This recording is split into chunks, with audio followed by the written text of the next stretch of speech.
नृत्वावसाने नटराजराजो ननाद ढक्वाम नवपंचबारम एतद विमर्शे सुसूत्रजालम। भगवान शंकर तांडव का नृत्य करते हैं और अपने डमरू को 14 बार बजाते हैं। उन 14 बार बजाने से 14 सूत्र निकलते हैं। वो चाहे आ ई उ, चाहे व्यंजन हो, चाहे स्वर हो, चाहे वर्ण हो, वही वाणी कहलाती है। वही ईश्वर की वाणी है, वही संस्कृत की वाणी है, वही सनातन की वाणी है। चाहे वेद के रूप में हो, चाहे उपनिषद के रूप में हो, छंद हो, व्याकरण हो, साहित्य हो, आयुर्वेद हो, धनुर्वेद हो, सामवेद, ऋग, यजुः कुछ हो, वो सब ईश्वर की वाणी है। आदि से चली आ रही है और अनंत चलने वाली है। ये मनुष्य के जो जिह्वा से निकलने वाली तेज है, वो भी भगवान की ही वाणी है। इसलिए संस्कृत के जो हमारे संस्कार हैं वो अनादि सिद्ध हैं। इसको कोई मनुष्य के द्वारा कुचला नहीं जा सकता है, मनुष्य के द्वारा इसको अवनति नहीं दी जा सकती है। हाँ, समय समय पर जैसे हमारा कभी शरीर मोटा हो जाता है, कभी पतला हो जाता है, कभी बढ़ने लगता है, कभी छोटा होने लगता है, उसी तरह से ये संस्कृति, संस्कार और धर्म कभी कभी ह्रास तो होता है, लेकिन ये मिट नहीं सकते हैं। ईश्वर की वाणी कभी मिटती नहीं है। शब्द वाक्य इस संसार में कभी नहीं मिटता।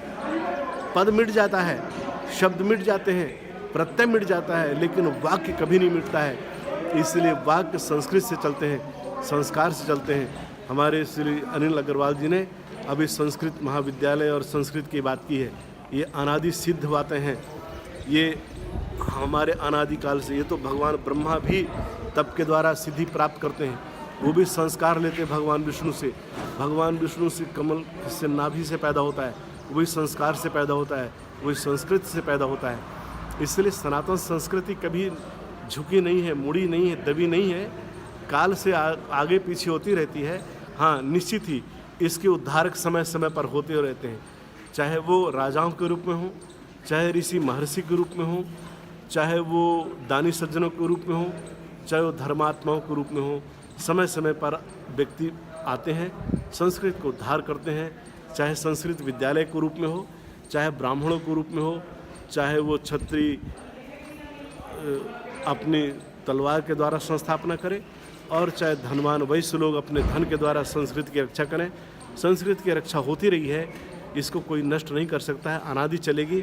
इस समय शिक्षा का इतना हमारी बिगड़ चुकी है, शिक्षा इतनी का अवनति आ गई है कि संस्कृत के बारे में कोई न शिक्षा मंत्री सोचता है और न भारत सरकार सोचती है। अगर हम ये कहें जी 1300 साल हम लोग संस्कृत से संस्कारों से विहीन रहे, फिर 200 वर्ष और रहे, कुल मिला के 1500 वर्षों से अगर हम संस्कृत संस्कार कहीं पर थोड़ा सा हम अवनति की ओर गए हैं, तो वो तो छोड़िए।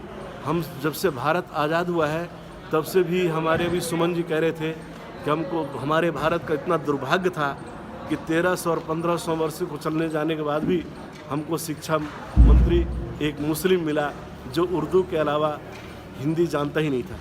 इसलिए पीछे की बात छोड़िए, अगर हम आगे की बात लें तो भारत सरकार को ये ज़रूर करना चाहिए कि संस्कृति और संस्कारों के लिए विद्यालयों की स्थापना, और कम से कम स्कूलों में अपने साग सब्जी भाजी का तो नाम बच्चे न भूलें। अपने चाचा चाची को चाची कहें, चाचा को चाचा कहें, मामा को अंकल न कहने लग जाएं, और अपने पड़ोसी को पड़ोसी बुने, उसको भी अंकल न कहने जाए।